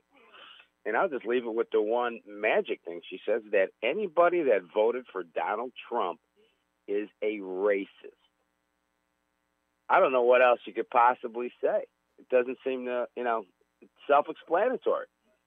Anybody that voted for Donald Trump is a racist. So, what do you? I mean, I don't even know how to. How do you even address that? All right. Thanks for your call. Thanks for your comments. Ryan, what are you trying to tell me? Are you trying to tell me your phone? Okay. Hey, Verley, do you want to address that in any way? Address what?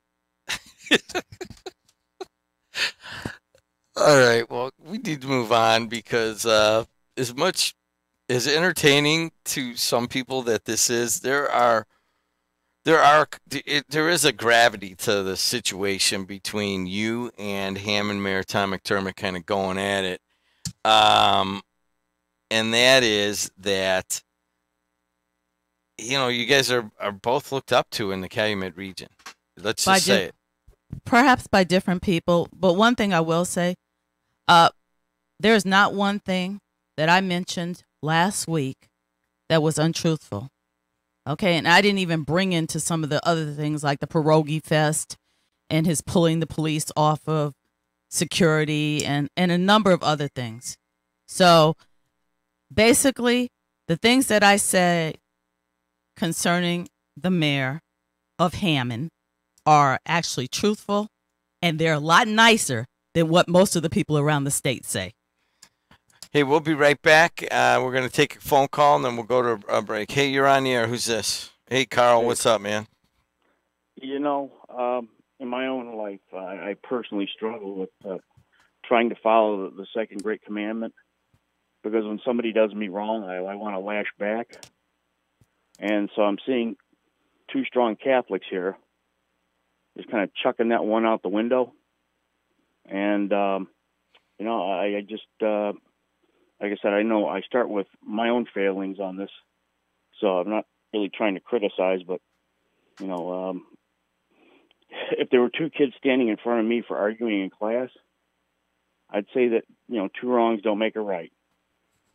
Mean comments against another person are just as wrong as mean comments against you. That's where I'll leave it. All right, thanks a lot. We'll be right back. AM 1230, WJOB, the voice and face of the region. Fill your garage with your dream car during the Honda Dream Garage Spring event going on now at Napleton's River Oaks Honda. They're Northwest Indiana's destination for new and certified pre-owned Hondas. Napleton's River Oaks Honda has a huge selection of brand new and certified pre-owned Civics, Accords, CRVs, and Pilots. Come find out why you always get our best deal at River Oaks Honda. As always, Indiana residents pay Indiana sales tax right off 8094 on Torrance Avenue or online at riveroakshonda.com. Napleton, second to none since 1931. On Friday, April 13th, Corellis Roofing is hosting a career open house for experienced commercial roofers. Take a tour of their office, yard, game room, and their new on-site training center. Qualified candidates will receive on-the-spot interviews. At Corellis, roofing is more than a seasonal job. It's a full-time career with many benefits. Don't miss the opportunity to visit them at 1333 169th Street in Hammond on Friday, April 13th from 3 to 5 p.m. Learn more at Corellis.com. Hey, what's going on, everybody? 716 in the Calumet region. I'm Jim Dedelow. She's Verly Suggs. It's Tuesday, and thanks for tuning in on AM 1230 and 104.7 FM or on the TuneIn app. And then also thanks for watching on Facebook, Twitter, and YouTube. Once again, Facebook CEO Mark Zuckerberg will be testifying today in front of Congress, and he'll be going up to Capitol Hill and see what he has to say about protecting your privacy. And ultimately, Facebook looks as if I've been making a lot of money on gathering data on you folks, and see if that practice, if there can be some sort of curb on that. And we'll see if that happens. Hey, a high of 45 today. Right now, it's 25 degrees. I just thought it was getting warmer, but it's not. Even as the sun comes up, it's a beautiful sunrise out to the east. Should have some good sun till about 1 or 2 in the afternoon, and you should get some clouds. By the time it gets into the evening, it'll be pretty cloudy. But hey, I'll tell you what, it'll be warmer. And a high of 45. Good day to get outside finally. Tomorrow, same thing. Times of clouds and sun and a high of 62. Highs are 70 on Thursday and Friday. Sunny on Thursday and thunderstorms on Friday. Weather brought to you by our good friends at Laborers 41, of which I am a proud alum. Hey, let's take a look at what's happening on the traffic. 294 looks good up to O'Hare. 80 to Joliet. You're good.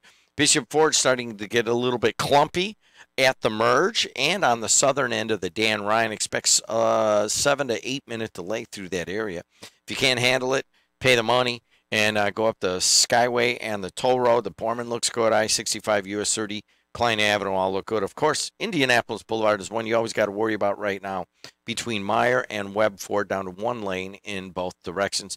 Thanks a lot to Napleton River Oaks Honda. Taking a look at the markets, yesterday they were up and then down and up some. And once again today, we have the markets whipping up in a big way. Last I looked, it was 250 points up on the Dow Jones Industrial Average. Right now it is 275 points. That is almost a 1.24% increase already. So good luck with that, figuring out where the market's going to go. But it could be knocking on 25,000 again. It just keeps going up. Right now it should open about 24.2, 24.3. And Verly Suggs is with me. We've been talking about a little bit of a hullabaloo between Verly and Hammond Mayor Tom McDermott. I think we've kind of exhausted that topic.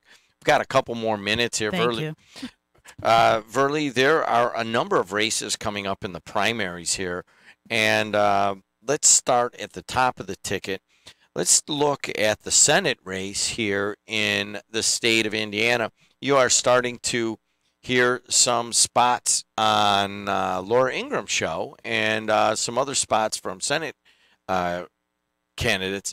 And in kind of a switcheroo here, it's from Republicans, as Joe Donnelly is the incumbent, and he is running as his party as a Democrat. He is setting some records for his fundraising.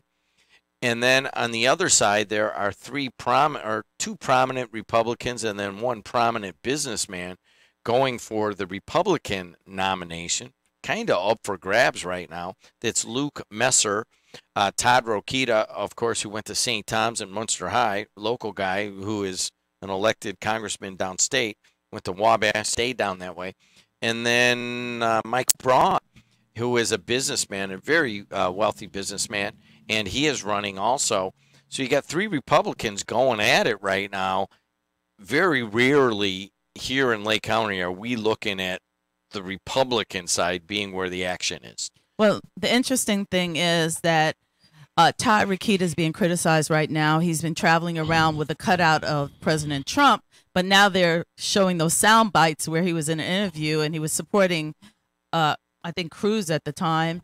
and he said some derogatory things regarding Donald Trump, but now he's his biggest fan. So they're going to probably use that a lot in this campaign to go against him, especially for those Trump supporters in this, very red state of Indiana. One of the reasons that I bring this up is that the national spotlight is on Indiana right now because Republicans have made no secret of it that they want to go after this Senate seat.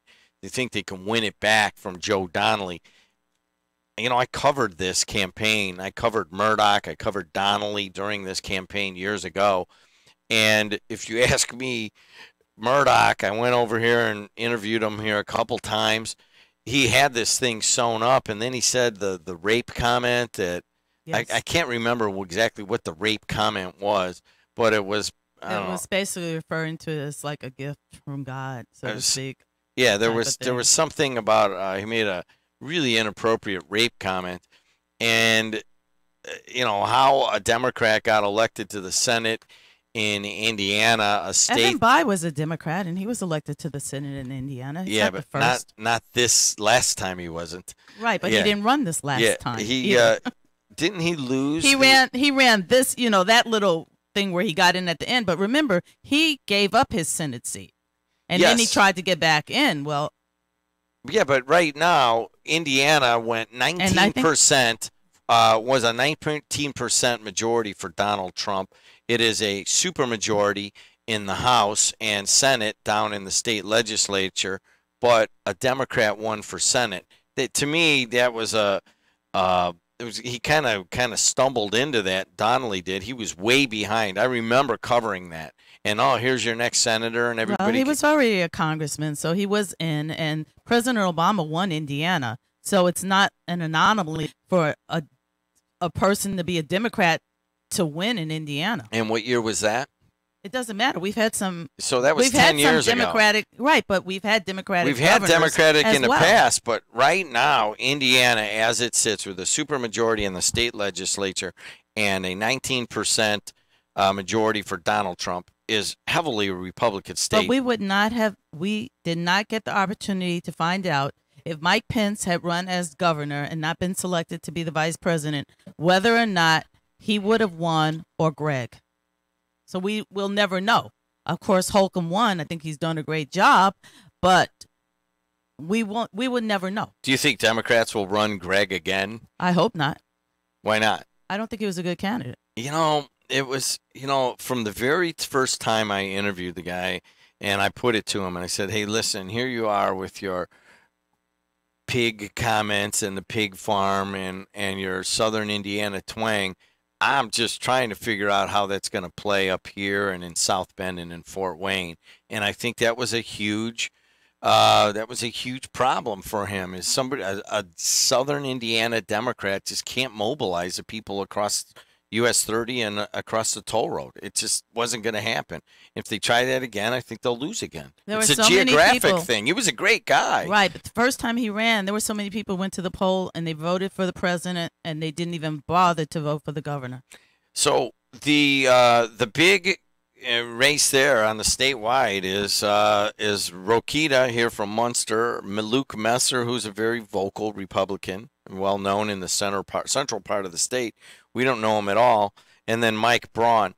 I've put to Ryan that I want to call from all three of those guys and see if we can't get to know them so that local Republicans, when they go to the ballot box, can at least have heard their voices. So, Ryan, there's your challenge. I want all three of them. Republican show with Andy Cornell? Yeah, he does. He hasn't brought them on? They bring them on from time to time. Okay. But you know what? It's a little different when I just get to talk to someone. Ah. You know that, and I know that. And that it's just a little bit different. And it's like, where did you go to school? And what part of the city is that? And well, I want people you like it nice and homey. Well, I want people, if I'm going to have these guys call up and they don't know him, who Mike Braun is, I don't know him from Adam, right?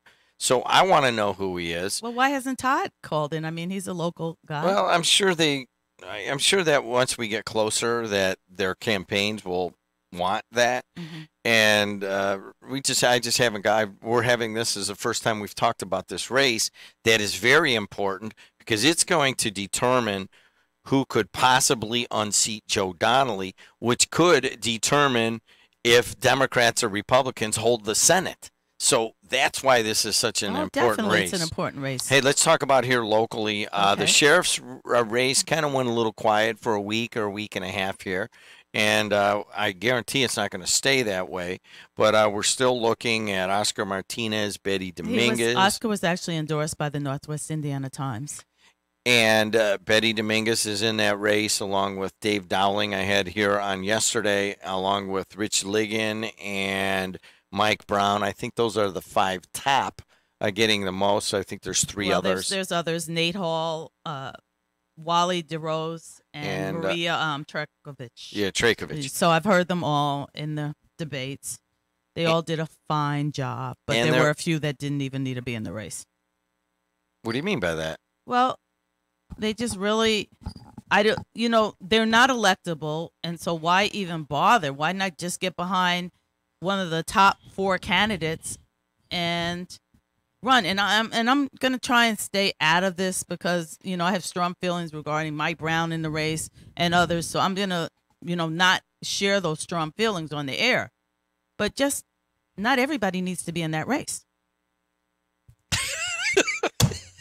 I'm not going to share my strong feelings, and then not everybody needs to be in the race. That's why she's Verley, and that's why this is Tuesday. Hey, Verley, one other race I want to look at. Which one? The clerk's race on the Democratic side. Okay. And Mike Brown has, been there 8 years. He's got to leave, right? Right. It's a term limitation, and, of course, you have former Judge Lorenzo Arredondo running, and then as well as Andy Silvestrovich. And there might be one other person in that. Yes, there is one other person in that race. And her name is Josephina Malganis.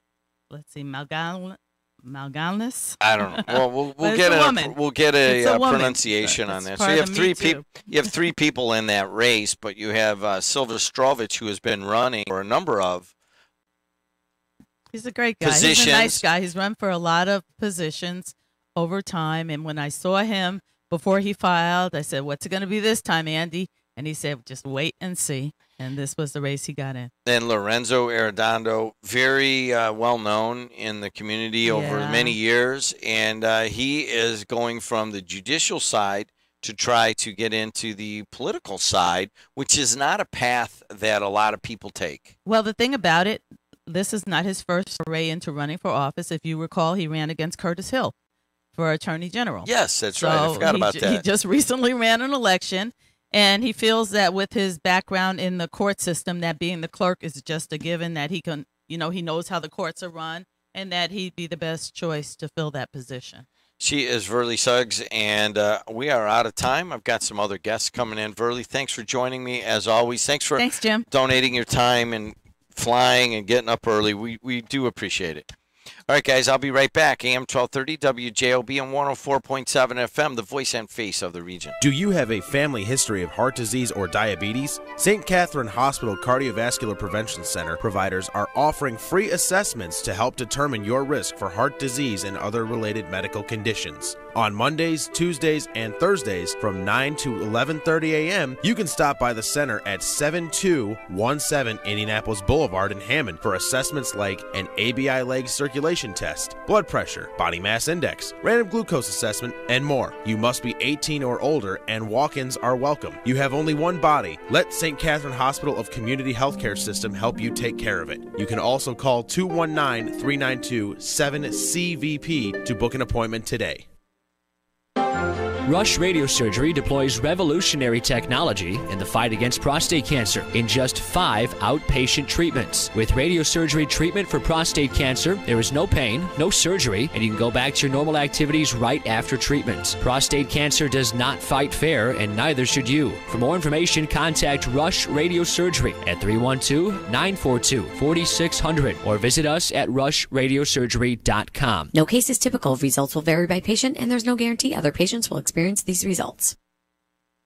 John Salzader, candidate for North Township Advisory Board. I am fully qualified, experienced, and will bring a new face and new vision to your township government. Elect John Salzader, Salzeider, on May 8th, Democrat. Approved and paid for by the committee to elect John Salzider. Baxter Printing, located at 3837 Ridge Road in Highland, is a family-owned and operated union print shop that has been serving Northwest Indiana for over 60 years. Our list of satisfied customers range from union locals and politicians to the everyday entrepreneur working to get their business off the ground. We help make that happen through our expert design and advice, creating everything from every-door direct mailers to business cards and banners. Why don't you let the Tarosi family at Baxter Printing assist you in your next project? Call us today at 923-1999 and hear me say, Baxter Printing.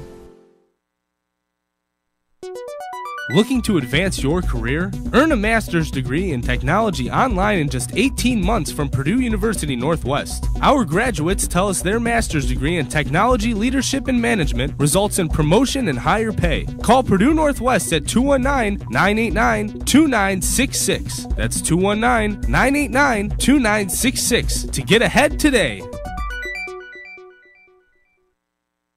Everything Italian. That's what you get at Giuseppe's Restaurant in Cherville. Hi, this is Joe from Giuseppe's Everything Italian. Here today to let our friends and listeners to WJOB know about the few things that we have added. We offer catering now, catering for your party, family event, or even for businesses. Just give us a call at Giuseppe's at 322-0011 and ask for Joe. Thank you. Giuseppe's Everything Italian is located at 1000 Eagle Ridge Drive in Cherville, just north of the Showplace Theaters. 219-322-0011 or visit Giuseppe'sPizza.net. This is David Nellens, and you are listening to WJOB AM 1230 and FM 104.7 in Hammond, Indiana. He dips his chocolate donuts in milk, uses 2 balls, 1 stick to golf, writes and edits his own blog. Sources say he has thousands of viewers on Facebook Live, and Occidental College confirms he blocked soft-serve lefty Barry Obama's jump shot in the rec building twice. He is Jim Dedelow, host of JED in the Region, heard weekday mornings on WJOB AM 1230 and 104.7 FM. Good morning, everybody. AM 1230 WJOB continuing on here on Facebook, Twitter, and YouTube, also on AM and FM radio and live on the TuneIn app. All you got to do is download that. If you get out of listening range, you can still listen on your phone. And we are going to go into another segment. Thanks a lot to Verley for joining us for that hour and a half. Hey, taking a look at traffic, 294 around the city looks pretty good. 80 going east and west looks good. You had an earlier accident that was cleared off near 355. The Bishop Ford is kind of in that. It's a little bit tight, say 111th to 103rd. And then it's pretty tight on the southern end of the Dan Ryan. And it's actually kind of tight all the way up the Dan Ryan. Even if you take the Skyway and the toll road, you're going to hit some traffic 47th on in to the Jane Byrne area there. So even if you don't pay the money, or if you do pay the money, you're still going to hit some traffic as you approach the city. You know what? It might be one of the days, if you know how to do this, take the Skyway toll road and go up to Stony Island. The Borman looks good. I-65 US 30 and Klein Avenue are all moving along pretty darn well. Traffic brought to you by Napleton River Oaks Honda, proudly serving Northwest Indiana with superior customer service. Taking a look at weather, which is brought to you by Laborers Local 41, of which I'm a proud alum of that fine union. You know, a cold morning, 24 degrees now here at the Strachan Van Til Studios on the campus of Purdue Northwest. And going up to 45 today. Morning fog has burnt off, and then it should be pretty nice out. High 45. We haven't seen that in a while. Tomorrow, a high of 62 and a little bit of sunshine. By Thursday, a high of 70 and some sunshine. 3 decent days coming our way here in the middle of April. Friday, high of 70 or even higher, but you have some thunderstorms moving in. The markets are all over the place. It's hard to follow it. I'm so glad I'm not trading it anymore, just because it would take your whole life up right now. Down, what, almost 600 points on Friday? You're talking about 300 points up right now overnight on the Dow Jones Industrial Average. It's kind of hard to keep track of what's going on. I got some people here down the table. It's a very clean table because we have actually some respectable folks from the local business community that have joined us. So the table's been cleaned and wiped, and we have some folks that are here. How you doing, Joey Battistoni? What's up, man? Hey, good to see you. I turn that baby on there. I'm sorry about that. Joey Battistoni is with the Times. How long have you been with the Times, huh? 4 years. That's 4 years. It's been 4 years already? It feels like a lot longer for me, but that's hey, that's okay. I remember when the Times stole him from the Tribune, and then it came down. I know that's not the term to use, that you were recruited and brought down, but you spent some time at the Tribune before that, right? I did 10 years. And so your position now at the Times is? General manager and vice president of sales and marketing. So, general manager of the Times of Northwest Indiana. How's that feel, by the way? Big. It is big. It's a lot of responsibility, man. You know what? You are one of the guys. This is one of these guys that is behind the curtain, okay? If you got a problem with the Times and you want something done, or you like something, this is the man kind of sitting at the power seat. And not a lot of people know that. In the business community, they do, but in the general public, there are other faces. Is that going to change? We'll see. You like where you're at, don't we'll you? See. I like where I'm at. So, did I just blow your cover? Hey, look, I think I just blew his cover. There it is. No, I think things are, things will kind of stay how they are for now, and we'll keep moving. You have a new editor. Yes. Tell us about it. Mark Chase, obviously, he's well known in the community. He oversaw our editorial page, and just real hard news guy. One thing, I've just started working with Mark, but boy, you cannot fake passion like what Mark has for this community, or courage. I mean, because he will lay it out there. He'll take them on for real. It's been awesome. Just trying to match his energy every day. And I drink a lot of coffee. I don't sit still very much myself, but Mark takes it to a whole new level, and so it's been a lot of fun. Joey Battistoni also has the. I don't know if this is an honor or something maybe you don't necessarily always publicize, but good friends with Rich Christakis of Allsup Home and Nursery. We had Rich here just a couple of months ago, and his kids running around, and the wife in here, and just a good family and some wild kids. Mm-hmm. I have 3 wild kids. Occasionally we get our kids together. We almost got thrown out of United Center because between his kids and mine, we literally almost burned the place down. So you learn from parents that is it okay to let your kids run or not? My dad always just let me run, and so when my wife came along and we had these kids, and she's like, you can't just go places and let them run. I'm like, well, why not? There's all this space. Nobody's on it. Let them run around and knock each other over. Then they'll go home, they'll go to bed, right? Absolutely. He's Joey Battistoni. Also with us is Anthony Contrucci. Am I saying that right, Anthony? Perfect. Yeah, move on up. Push that mic in uncomfortably close. How long you been with Centaur Bank? Been with Centaur Bank about 6 years now. And what position over there? So recently moved into a new position there. We have a new division called Community Relations and Business Development. My background in banking and financial services has always been wealth management, and for a community banker, I'm in the best role possible. I have the best job, which is really just engaging with the community. Well, so you're going from somewhat of an analytical side to an engagement side. Yes and no. I'd say my background historically, even though I came up through wealth, there's always been more on the sales side of it. Relationship management, really out in the community, meeting people, building relationships. Versus truly the analytical investment side. Let's talk about Centaur. Truly a local success story. Schrock family has done a lot in this community. I don't know how many years has Centaur been out. So this year we'll celebrate our 123rd anniversary. It really is. Excited. And it really is a complete success story. And how many locations? So we have approximately 60 locations. Really proud of the fact, obviously founded in Whiting, currently our headquarters in Maryville. The highest percentage of our branches are going to be in Northwest Indiana, but really proud that we've been able to bring kind of hometown community banking to other markets throughout the state.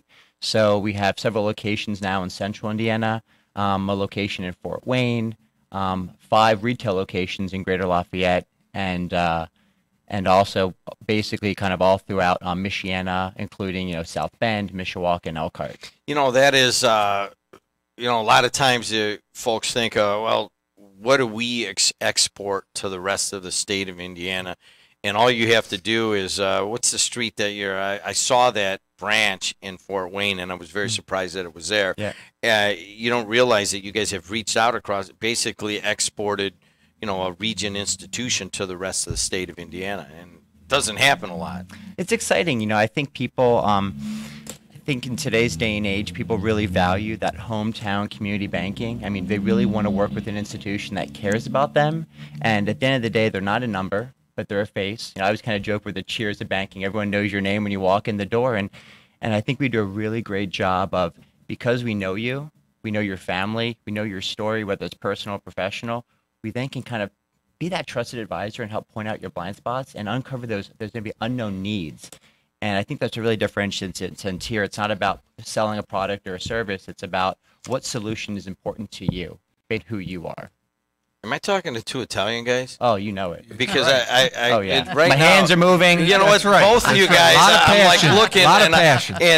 Battistoni's hands are moving while he's talking, and then I see Anthony's. I'm like, just don't hit the microphone. And I'm like, if it was TV, you'd see me. I hit Joe twice. That's right. It is TV. Oh, so, yeah. That's true. So, you know, you guys may be two Italian guys that are fairly well known in the community, but the most well-known person at the table right now is Lisa Doherty of the Lake Area United Way. Lisa, how long have you been head of the United Way now? I just had my 3-year anniversary in January. 3-year anniversary, Mhm. and of course, you were with the Times for a while and have held some other positions, but you've been with Lake Area United Way for 3 years. Couple of things you've done in that time. Sure. Well, you know, we're making a significant transition in our impact work. We chose 3 years ago to move to a single issue focus and kind of change how we were doing business. That focus is on, there's a United Way acronym for it called ALICE, which stands for Asset Limited, Income Constrained, Employed.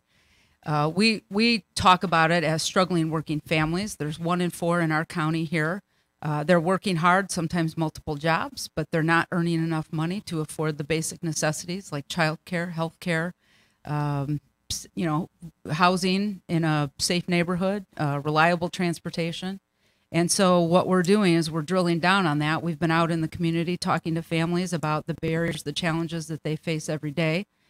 And we are going to develop strategies and invest in those strategies to help those families move to a more financially stable place. So, like, give us an idea. I mean, it intuitively, person driving around or watching on their phone or whatever is going to understand, oh, yeah, struggling working families. That's me. Yeah. I mean, you know, I teach the classes here. I got a couple of women and have all these kids, and I'm like, man, how do you make it? Well, it's tough, you know. So, what kind of do you have any numbers or anything that is attached to that? I mean, what percentage of families that might qualify under this? Sure. So let me start with you know, poverty kind of as the baseline. About 17% of Lake County residents are in poverty. There is another between 23 and 25% of our families in Lake County that fall into that category. So they're living above poverty, but because they're working and earning an income, they can't. They're not eligible for a lot of the public assistance. So in some ways, they're more vulnerable than those families because they don't have that support system. So you're talking about a quarter of Lake County families that fall into this above poverty, but really not able to meet all of their needs on a monthly basis. Correct. And they're making choices, you know, on a daily basis because they're so strapped. You know, do I put gas in the car, or, you know, do I put food on the table? Do I take my daughter to the doctor, or do I pay my utility bill? I mean, that's how on the edge they're living. So why did the United Way decide to go after that segment?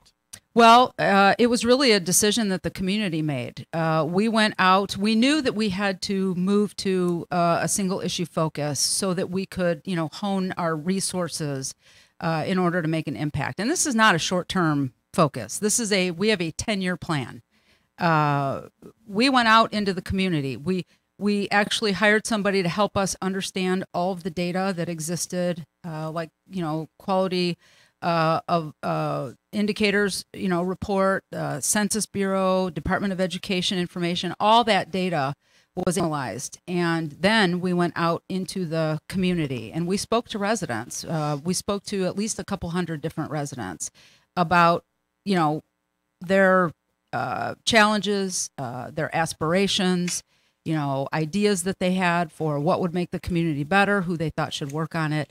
And with, you know, facilitation of all of that information, the board went through, we had a retreat and went through and decided on this segment, this population. Because, Jim, there aren't a lot of other organizations. They're helping those families, but they don't necessarily have the resources.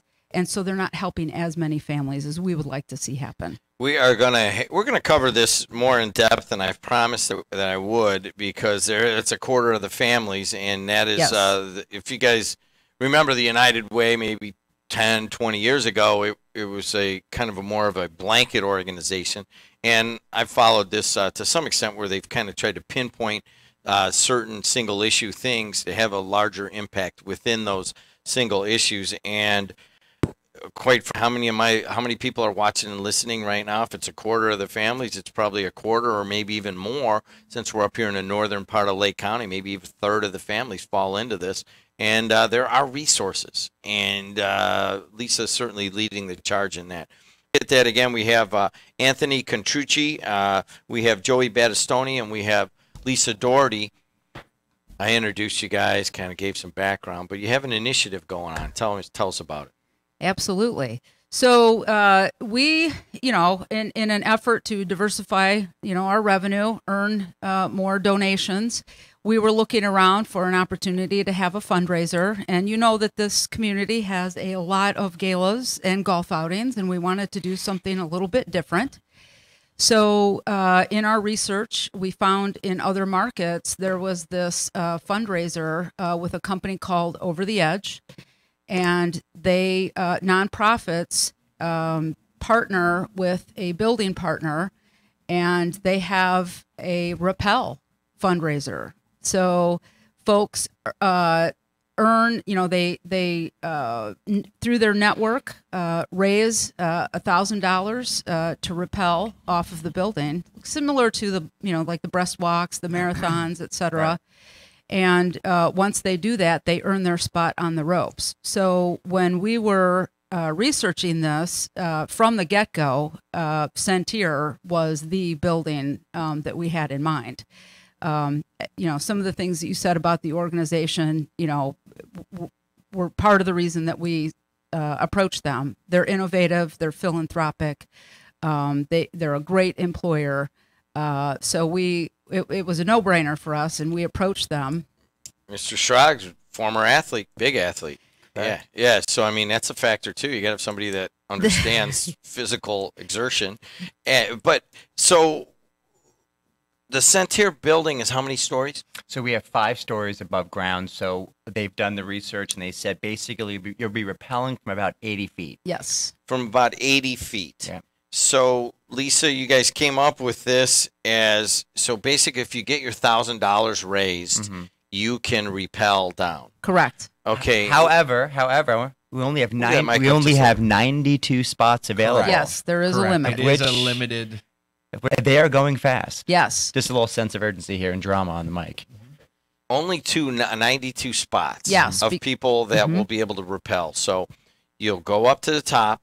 I'm sure the elevator ends and you got to walk up a staircase, Correct. right? Basically. And then get to the top, and then that is where you will jump off the side and grab your rope and rappel down. Yes. Now, is there going to be any lessons ahead of this? Or? Absolutely. They're training. So, of course, we researched, you know, the safety around this issue. And this company is, they are top-notch, meet all the OSHA standards. They've done... Oh my gosh, they've probably done at least 100 of these, hundreds of these rappels, and the only incident they've ever had, any kind of, you know, report or injury, is a bee sting. So they bee sting. A bee sting. They take you through, you know, some serious training. All the volunteers on the ropes are trained. Each individual rappeller goes through a class prior to moving up to the rooftop. They actually, practice with a tripod and ropes before they go over the edge. We're talking to Lisa Doherty with the Lake Area United Way, and we're talking to Anthony Contrucci with Centier Bank and Joey Battistoni, the man behind the curtain at the Times.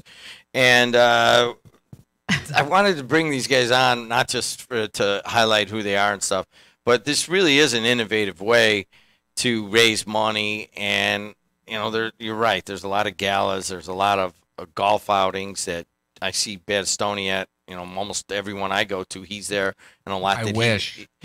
No, just kidding. I see you everywhere, man. He's at a lot of places, and I think Cal Bellamy I've had in here talked about. People have to get innovative in how they're going to get money out of the community, because people want to give, but they just don't always want to give in the same way, I guess. Right. And so, I got to congratulate you guys for really looking around and seeing this. Now let's get down to the nuts and bolts. Who's rappelling?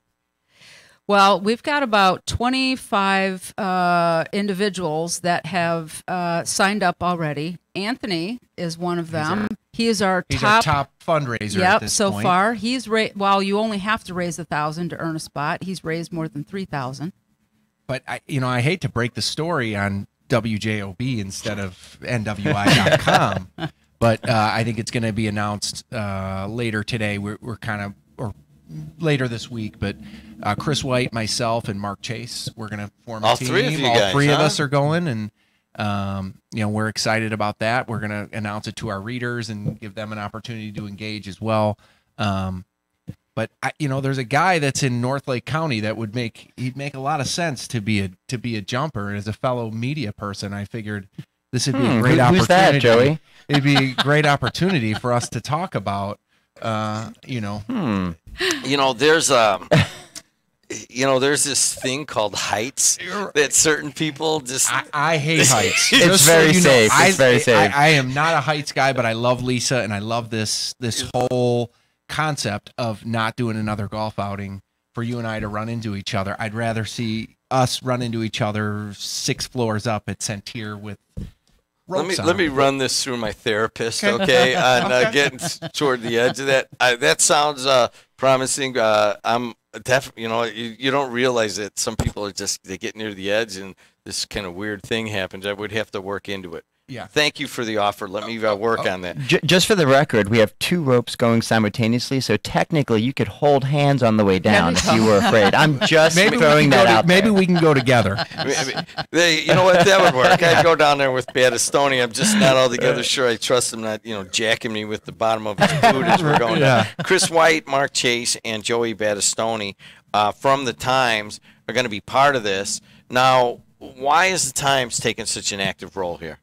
I mean, you hit on it earlier. I mean, when we look at our audience, I think Lisa's really hit a chord with, struggling working families. It is, I think it's really, it's important to this community. It's something that we're focused on.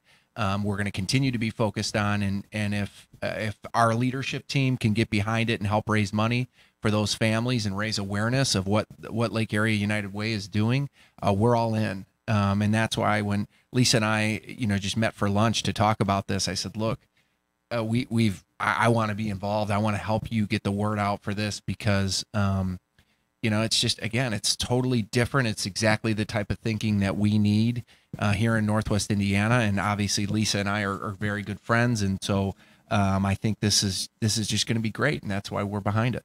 Anthony, have you ever repelled before? I have. Where?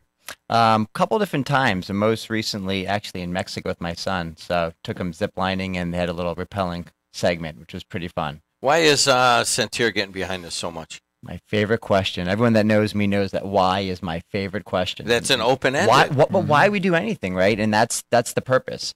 And to me is I'm not going to geek out on you too bad here, but you did mention Centier in our history, and one of the things I talk a lot about is when the Schrogs first came to the U.S. from Germany. And they, first moved to Chicago and they made their way to what today is Whiting. I feel that the family has been successful for now 5 generations, not just because they're good at business or they were entrepreneurial, but really because they were super passionate about the community. They wanted to be a part of something that was bigger than them. And their success really stemmed from because they were really engaged with the community and intimately understood what the needs were, they were always, whether it was the first general store in Whiting or ultimately then Centir one day, because there were no other banks and population was an all-time high in 1895. What is the need? And talking with Lisa and seeing their process for really trying to uncover, put their finger on what is the main issue that we have as a community, and understanding that it's this population, this 25% of our population in Lake County that fall into that Alice definition. Strong communities are basically the foundation of strong communities or strong families. And when you think of Centir as truly not just family owned, but as one big family that is passionate about the community, what better organization, what better opportunity to align with? So we're really hoping, not just to be the building sponsor, but through our partnership with Lake Erie United Way and with the Times, our co-chair on this, to really create some significant impact that will help elevate the whole community. Contrucci and Battistoni is the two guys you're looking at on the screen right now, and two pretty good-looking Italian guys. And they are here Anthony is much better looking than I am, but thank you. You want to know something? You're right about that. Yeah, no doubt about that. Hey, Lisa Doherty is also here with the Lake Area United Way, which is still in the Colby building on Ridge Road. When I worked here in the mid-'80s, I remember not only polishing Colby's Bentley on a regular basis. It's part of the reason that we came back and bought WJOB, but also carrying stuff over to the Colby building all the time on Ridge Road. And so it's been a mainstay as a charity supporter for generations now. Now, how do people get involved in this, Lisa? So it's really easy. If you go to nwiedge.com, there's a really user-friendly site that will take you through whether you want to make a donation to another repeller or register as a repeller. And all the buttons are front and center, and we'll take you through the navigation of that site. So are there links on Lake Area United Way, Centir, or Times? You guys have links somewhere on your websites, or will have links? It's definitely on Lake Area United Way site, lauw.org. And so if somebody wants to repel, there also is something, links to that same also. Site. Yep, it's the exact same site. All right, now, if they have questions about this, and one of the questions that was actually just called in, and it showed up on the text line, is there a weight limit? So, yes, there's no age restriction, but you have to be at least 100 pounds and no more than 300. So 100 to 300 pounds. Correct. And there's no age restriction. There's no age restriction. If somebody's under 18, they just have to have a waiver signed by a guardian. And then, older folks can do it also. Absolutely. As long as they're, Yep. And I'm glad you asked that because, in different markets, this event, you see young folks, there was a 95-year-old woman that repelled. They've had people with disabilities. Somebody went off in a wheelchair. Yep. They've had a dog go. So, of course, I'm trying to get Steve Panger to go with hope. That's one of the beauties of this event is that it's really a diverse interest. And the date on this? July 7th. July is the 7th. Public Repel. Yeah, we'll have a little media event on the 6th in the evening, but July 7th is when the public repels. And do you have a time on that? From about 9 to 5. It's going to depend on how many repellers we have, but approximately 9 to 5. 9 a.m. to 5 p.m. And Correct. Just check it out at nwiedge.com. Hey, doing great work in the community, all three of you. Thanks for coming in today. Thank you. Thanks for having us. All right, guys, that ought to do it for me right now. We are going to play right now. Thanks. Yeah, go ahead, guys. I'm going to continue on just a little bit here because we have, obviously, to close the show, I promise you guys, Matt Bush, the basketball coach at Purdue Northwest, passed away at the age of 62 on Sunday. There's some deep sadness on the Purdue Northwest campus. Of course, that's where we are right now, is on the Purdue Northwest campus. Ryan and I and Sam Michael and the rest of the gang here, we got to know Matt over the years, and we're saddened too. I got to develop an appreciation for Matt Bush this season as I get to see that he was fighting pancreatic cancer. His son stepped up along with Scott Sparks of the Laborers Union to lead Purdue into its first foray into Division II, and it looked as if we might not win a game for the whole year. Then Matt Bush, the senior, came back. He was not there for most of the season, and he came back, and you could tell that Matt had the veteran leadership ability. He was at Morgan Township for 23 years. Many of the local high school basketball coaches remember playing against him. So after the game we won the game out at Purdue in Westville. I was on the call, and I got to interview Matt. And let's remember Matt Bush like this, winning, taking Purdue into a historic victory. We're going to play that right now as we move on. I'm done for the day. I'm going to sit here and watch this also. Let's watch Matt Bush after the win, the very first win in GLIAC action. I'll see you guys later. As Jim has actually managed to get Coach Matt Bush. We're going to go to Coach Matt Bush. Coach Matt Bush, the first ever Division II win here for Purdue Northwest. How you feeling right now? Well, it feels like a load off our back. You know, we've been close numerous times this year, and really just couldn't finish the games. I lost a heartbreaker Thursday night up at Saginaw. Kid hit a shot at the buzzer, so it finally feels good to get that monkey off our back. We're a young team. We've had a lot of injuries and stuff this year, but our guys keep fighting and playing hard, and we got a nice win tonight. And hopefully this will spur us on to bigger and better things here down the stretch. Coach, you've been out for a little while. You're back in the saddle to stay now? Yeah, I am. I told my son, Coach Matt, who did a great job with our guys in my abs, but I'm 500 now, and he was over, so a little family rivalry there between us. But no, he did a wonderful job with our guys, with fighting through all the injuries. And, obviously with me being out, it affects the guys' mood and stuff, but right now I'm the healthiest can be, and looking forward to working and finishing the year out strong fashion. Coach, right here near the end here, we were up by 8 with about 2 minutes left, and what'd you tell the guys? I just told them, we've been in this position before, and we're kind of our own worst enemy. We kind of self-destruct sometimes, don't take care of the ball, miss free throws. Obviously our size limits us. We get killed on the boards a lot of the time. That's where missing our 6'9" recruit that we brought in this year really hurts us. And fortunately, he's been injured all year. We're going to redshirt him, but he would have made a big difference for us all year. I truly believe we'd have half a dozen, 6, 7 wins if we'd had him this year. But nobody's feeling sorry for us. So, but our guys, I just told them, we got to make plays now. Somebody's got to step up, make plays, make free throws. And, let's finish the game and get a W. There it is, Coach. I'm going to just go in and enjoy this. We're all very excited right now. The monkey's off everybody's back. Yep. Purdue Northwest has a win in the GLIAC Conference. Congratulations. Feels great. Thank you very much. Thank you, everybody. Yep. Thanks for listening here on AM 1230 WJOB and 104.7 FM.